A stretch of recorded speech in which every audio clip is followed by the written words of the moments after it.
Pada malam hari ini, Yang Mulia Saido akan memberikan ceramah tentang Kaya Nupasana Pati Kulasanya. Kaya Nupasana adalah pengamatan terhadap tubuh ini. Pati Kula maksudnya adalah tidak menyenangkan atau kekotoran. Jadi di sini Anda merenungkan tubuh ini sebagai sesuatu yang tidak menyenangkan atau penuh kekotoran.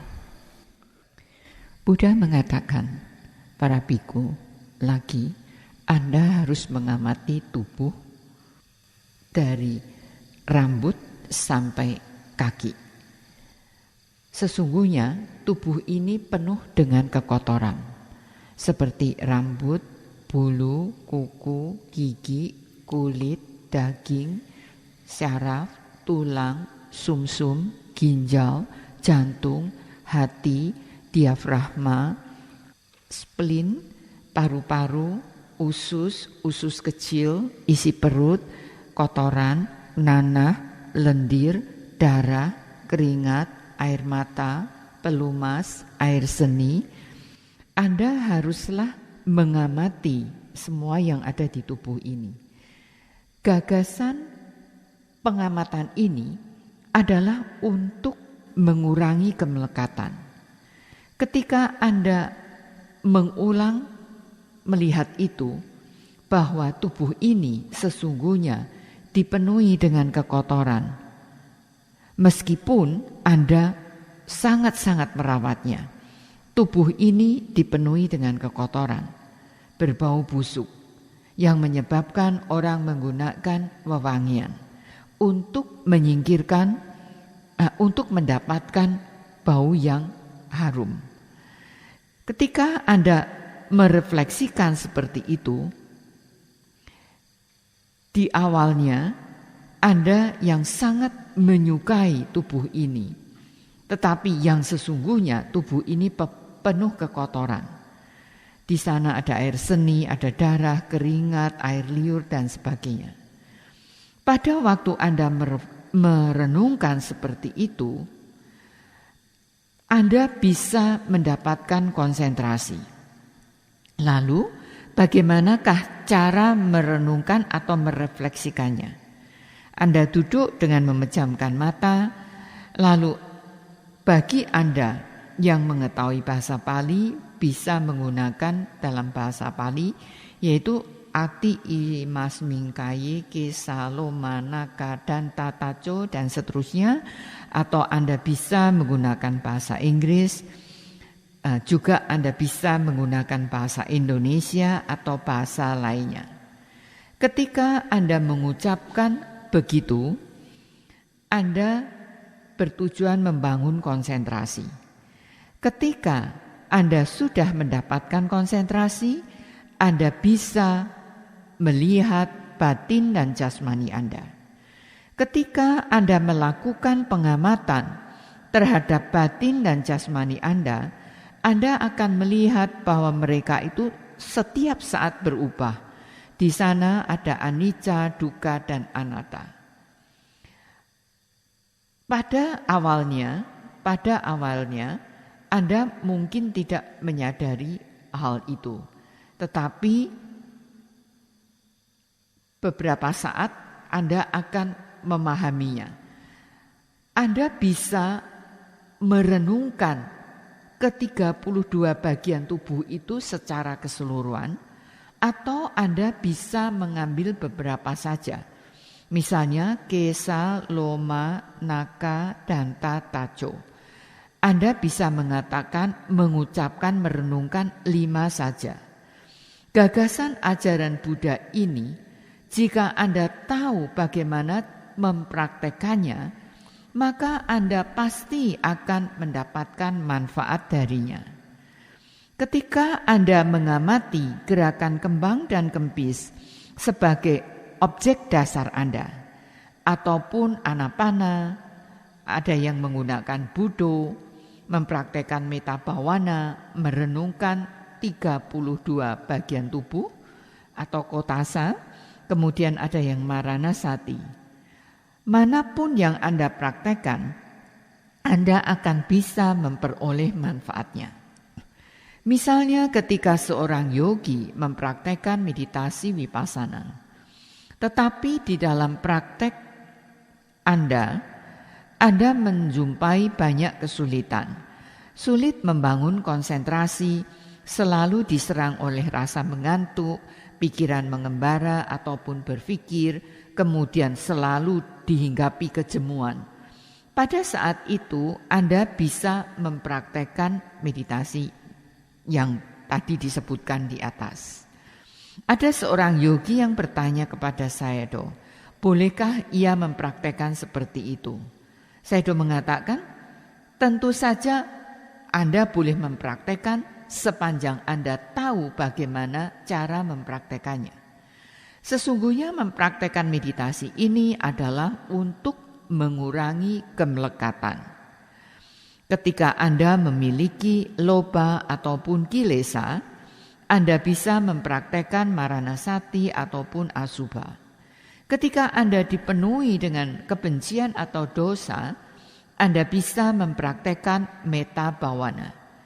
Pada saat Anda dihinggapi kecemasan, Anda bisa merenungkan tentang kama yang setiap hari kita renungkan, yaitu kama saka, kama dayata, kama yoni, dan seterusnya. Untuk mempraktekkan, ketika Anda mempraktekkan itu, sesungguhnya tujuannya adalah untuk bisa melepas, untuk mengurangi kemelekatan. Sepanjang Anda tahu bagaimana cara mempraktekannya, maka Anda akan bisa melepaskan. Anda tidak akan terlalu melekat pada tubuh Anda, di mana pada awalnya Anda sangat melekati tubuh ini. Ketika praktek Anda sangat maju, maka Anda betul-betul bisa melepas kemelekatan ini. Sayadaw menceritakan bahwa sebelum Sayadaw praktek meditasi, Sayadaw akan tidak bernafsu makan ketika tidak bisa makan daging pada waktu beliau sarapan ataupun makan pagi. Sayadaw mengatakan karena beliau terikat dengan atau melekat dengan makanan yang berdaging ini, seperti daging sapi, ikan, atau ayam ataupun babi. Banyak sekali kemelekatan terhadap makanan. Ini Sayadaw mengatakan jika tidak tersaji di meja makan, maka akan mengalami kesulitan untuk menyantap makanan. Kemudian Sayadaw berusaha untuk mempraktekkan meditasi, sehingga beliau bisa makan dengan berperhatian murni. Juga ketika praktek metta beliau mengalami kemajuan, maka semuanya menjadi sangat berubah. Ketika beliau telah mencapai kemajuan, beliau bisa menyantap apapun yang disajikan di meja. Tidak ada permintaan apapun, tidak ada keluhan apapun. Orang sesungguhnya makan adalah untuk mengenyangkan perut. Ketika perut ini telah kenyang, maka orang tersebut bisa belajar, bisa praktek. Jadi makan itu sesungguhnya bukan untuk kelesatannya saja. Sayadaw menyatakan Sayadaw sudah tidak ada kemelekatan lagi terhadap makanan yang berdaging, apakah babi, sapi, ikan ataupun ayam. Ketika praktek maju, maka apapun makanan yang disajikan di meja akan disantap. Sayadaw menyatakan beliau juga sangat melekat terhadap orang tua beliau, saudara-saudara beliau, sanak keluarga, kemudian juga terhadap diri sendiri. Ketika mempraktekkan maranasati ataupun asubha, beliau menyadari bahwa satu hari akan terpisah dari mereka. Ibu akan meninggal di satu hari, saudara pun akan meninggal di satu hari, diri sendiri pun akan meninggal di satu hari. Dengan praktek demikian, akan bisa mengurangi kemelekatan kita.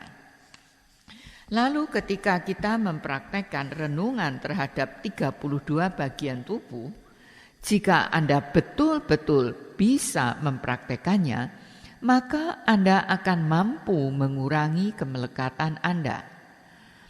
Misalnya, ada seseorang yang sebelumnya sangat takut menghadapi kematian karena sangat melekat pada batin dan jasmaninya. Ketika sudah mempraktekannya secara berulang-ulang, ia bisa menyadari bahwa suatu hari pasti akan mengalami kematian.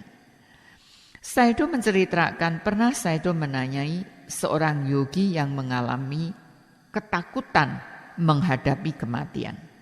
Lalu yogi itu mengatakan bahwa sebelum ia memahami Dhamma, ia sangat takut menghadapi kematian. Tetapi setelah ia memahami Dhamma, ia menjadi sangat berbahagia. Ia tahu bahwa semuanya itu akan berubah. Jadi praktek ini sangatlah membantu karena membuat Anda mengetahui apa yang seharusnya terjadi. Ini Anda praktekkan melalui Kaya Nupassana Patikulasanya. Mahasi Sayadaw pun menjelaskan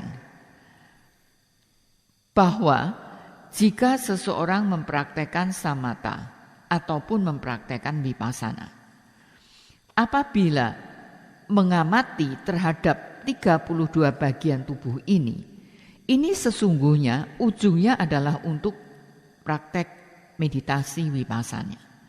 Karena pada akhir ajaran ini, Anda melihat bagian tubuh secara internal ataupun eksternal, mereka itu selalu berubah. Anda bisa melihat sebabnya, bagaimana mereka muncul dan lenyap, sehingga menyebabkan Anda tidak melekat lagi.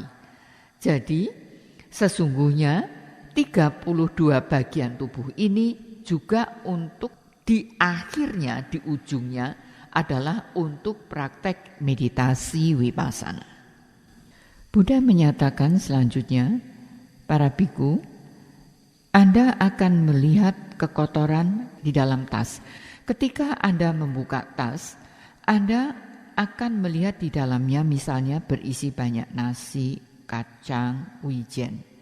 Demikian juga ketika Anda melakukan pengamatan terhadap apa yang ada di dalam tubuh Anda akan melihat 32 bagian tubuh ini. Anda akan melihat kekotoran itu. Anda bisa melihat mulai dari kesa, loma, naka, danta, dan seterusnya. Ketika Anda melihat kesa, loma, naka, dan seterusnya, Anda akan melihat bahwa sesungguhnya tubuh ini hanyalah terdiri dari rangkuman 32 bagian kekotoran. Yang mereka ini juga selalu berubah. Baik internal ataupun eksternal, mereka selalu berubah. Dengan cara itu Anda tidak akan melekat lagi pada saat Anda melihat bagian-bagiannya. Di dalam ini Anda akan bisa melihat bahwa sesungguhnya mereka itu hanyalah muncul kemudian lenyap. Karenanya para biku haruslah mengamati kekotoran dari 32 bagian tubuh ini. Ketika Anda mau melakukan pengamatan terhadap ini, kadang-kadang sebelum Anda melakukan pengamatan terhadap gerakan kembang dan kempis, Anda bisa mempraktekannya selama 5 atau 10 menit. Di dalam bahasa apapun, Anda juga bisa menggunakan bahasa Indonesia. Setelah Anda merasa mendapatkan konsentrasi dan perhatian murni, Anda bisa kemudian langsung mengamati sensasi apapun yang ada tepat pada saat itu. Anda bisa saja mengamati pikiran atau gerakan kembang kempis. Ataupun Anda bisa mengamati kesa, loma, naka, danta, dan seterusnya bergantung dari meditasi Anda. Ketika Anda melihat sensasi di dalam tubuh, Anda bisa melakukan pengamatan terhadapnya. Ketika Anda melihat pikiran Anda bisa melakukan pengamatan terhadapnya. Demikian pula ketika Anda merasakan kedamaian ataupun kebahagiaan, Anda bisa melakukan pengamatan terhadap perasaan. Kadang-kadang setelah Anda mempraktekkan meditasi selama 30 menit, kemudian Anda sudah tidak bisa berkonsentrasi, Anda merasa jemu, merasa mengantuk, Anda bisa mempraktekkan renungan terhadap 32 bagian tubuh ini. Pada hari ini, saya sudah menjelaskan tentang meditasi terhadap 32 bagian tubuh ini. Sesungguhnya praktek manapun yang Anda lakukan, misalnya bisa mempraktekkan Buddha Nusati, merenungkan tentang kemuliaan Buddha, Dhamma Nusati, merenungkan tentang kemuliaan Dhamma, Sangha Nusati, merenungkan tentang kemuliaan Sangha, ataupun mempraktekkan meditasi metta. Jika Anda mempraktekannya dengan penuh rasa hormat dan cermat, maka Anda akan bisa mendapatkan kemajuan. Tetapi jika Anda tidak mempraktekkan dengan penuh rasa hormat dan cermat, maka jangan berharap untuk mendapatkan kemajuan. Jadi Anda haruslah praktek dengan cermat, berhati-hati. Di dalam 5 menit saja meditasi Anda akan berubah. Pada saat Anda melakukan meditasi duduk, bagi yogi yang sudah maju, maka bisa langsung mempraktekkan meditasi vipassana dengan melakukan pengamatan terhadap gerakan kembang dan kempisnya perut. Anda bisa melakukan pengamatan terhadap pikiran ataupun perasaan. Tetapi bagi yogi yang belum maju dan Anda menjumpai kesulitan karena pikiran banyak mengembara, berpikir, mengantuk, malas, sakit, Anda bisa mempraktekkan seperti saran yang pertama itu. Tetapi Anda harus mempraktekkan dengan cermat dan berhati-hati. Maka Anda akan bisa melihat manfaatnya dari mempraktekkan misalnya renungan terhadap 32 bagian tubuh. Bagi para yogi yang di dalam praktek mengambil objek dasar kembang kempis ataupun anapana, ataupun yang mempraktekkan meditasi metta, Buddha Nusati, Asubha atau Maranasati, mengamati 4 unsur atau mengamati 32 bagian tubuh. Di setiap praktek meditasi Anda, ini akan memberikan bantuan jika Anda tahu bagaimana cara mempraktekannya. Dari setiap praktek tersebut, Anda bisa berganti dengan mempraktekkan meditasi vipassana, yaitu dengan melihat batin dan jasmani Anda, melihat anicca, dukkha, dan anatta, sehingga Anda bisa mendapatkan konsentrasi dan perhatian murni. Ketika Anda sudah lebih maju, maka Anda akan melihat 7 faktor pencerahan. Praktek apapun yang Anda lakukan, ujungnya Anda akan melihat 7 faktor pencerahan jika Anda melaksanakan meditasi Anda dengan benar. Yang mempraktekkan meditasi vipassana haruslah bisa melihat 7 faktor pencerahan. Ini artinya jika Anda melihat 7 faktor pencerahan ini, artinya adalah perhatian murni Anda menjadi kuat. Anda bisa melihat anicca, dukkha, dan anatta dengan jernih. Dan energi Anda menjadi kuat. Demikian pula dengan piti dan pasati Anda juga menjadi kuat. Konsentrasi Anda kuat, UPK Anda juga kuat. Ini jika Anda mempraktekkan Dhamma dengan benar, Anda melihat 7 faktor pencerahan. Jika Anda melihat 7 faktor pencerahan ini, maka pasti Anda akan melihat nibbana. Melihat 7 faktor pencerahan, maka Anda akan bisa melihat pengalaman nibbana. Yogi yang mempraktekkan meditasi tetapi tidak bisa melihat pengalaman terhadap 7 faktor pencerahan, maka ia juga tidak akan bisa melihat pengalaman nibbana. Terjadi demikian karena pengamatannya tidaklah efektif.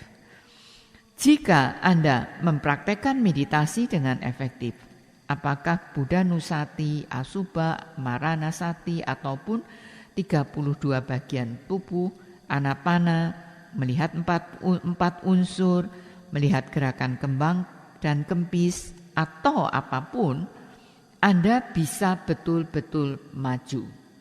Anda bisa melihat 4 landasan perhatian murni. Anda bisa melakukan pengamatan terhadap tubuh, perasaan, pikiran, melihat, mendengar.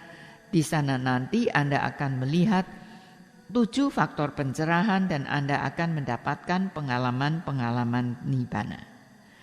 Kalau Anda tidak bisa sampai pada tataran itu, maka Anda tidak akan bisa melihat 4 landasan perhatian murni, Anda juga tidak bisa melihat 7 faktor pencerahan dan tidak akan mendapatkan pengalaman nibbana.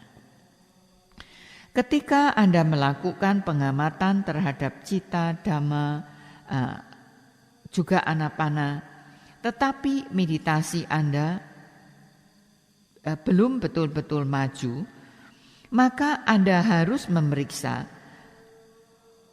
agar Anda betul-betul tahu bagaimana cara mempraktekkan meditasi tersebut.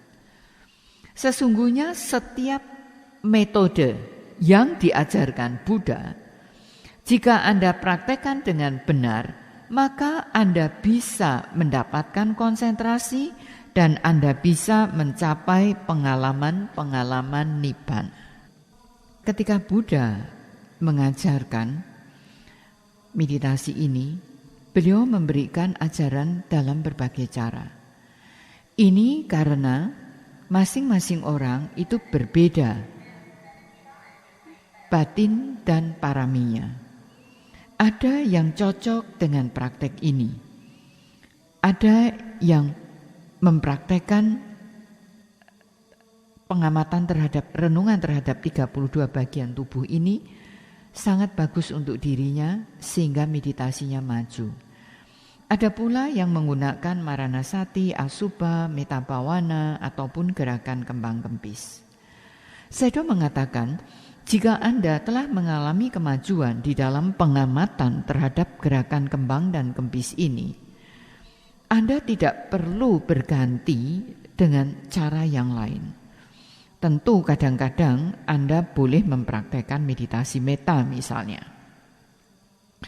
Tetapi pada saat meditasi Anda mengalami mandek berhenti, maka Anda bisa mencoba dengan mengamati 32 bagian tubuh ini, kesa, loma, dan seterusnya untuk beberapa menit agar Anda bisa mendapatkan konsentrasi. Jika Anda tahu bagaimana cara mempraktekannya, maka meditasi Anda tidak akan terhenti. Apakah Anda melakukan pengamatan terhadap gerakan kembang kempis, anapana, meditasi jalan, mengamati kesa, loma, dan sebagainya, Buddha Nusati, Dhamma Nusati, Sangha Nusati. Ketika Anda belum benar-benar yakin, Anda bisa menanyakan kepada guru meditasi yang akan bisa menjelaskan untuk Anda. Anda tidak perlu cemas bahwa meditasi Anda tidak bisa mengalami kemajuan. Banyak cara untuk mendapatkan kemajuan dalam meditasi ini, selama Anda mengetahui bagaimana caranya. Saya berharap Anda mengetahui, memahami apa yang beliau jelaskan hari ini, yaitu tentang Kayanupasana tentang patikulasanya ini. Sedo mengakhiri ceramah beliau sampai di sini. Sadu, sadu, sadu.